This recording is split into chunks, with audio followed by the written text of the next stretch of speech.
Have you ever wondered if fat-burning supplements are actually worth your money, or if they're just clever marketing tricks? Today we're diving deep into Burn Peak, the so-called pink salt trick recipe that promises to melt away stubborn fat, boost metabolism, and even curb cravings overnight. Burn Peak is marketed as a plant-based supplement, claiming extreme weight loss results, like 54 pounds in 8 weeks or 31 pounds in just 3 weeks, which immediately raises eyebrows, because such rapid transformations are rarely safe or realistic. The product heavily leans on natural credentials, non-GMO, FDA-registered, GMP-certified. But while these sound impressive, they don't necessarily prove that it actually works.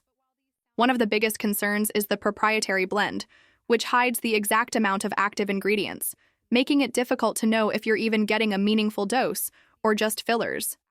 Many of the claims, like targeting stubborn fat or boosting metabolism while you sleep, don't have solid scientific backing, which makes it hard to trust these promises.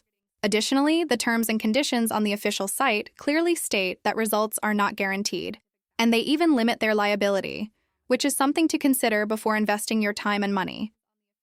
While some people report minor benefits or increased energy, it's important to approach these results with caution because they are anecdotal and not verified. Overall, Burn Peak presents itself as a convenient, natural solution for weight loss, but the combination of over-the-top promises, hidden ingredient amounts, and legal disclaimers means anyone considering it should carefully weigh expectations versus reality. Whether it works for you may vary, but it's far from the guaranteed fat-burning miracle that the ads suggest.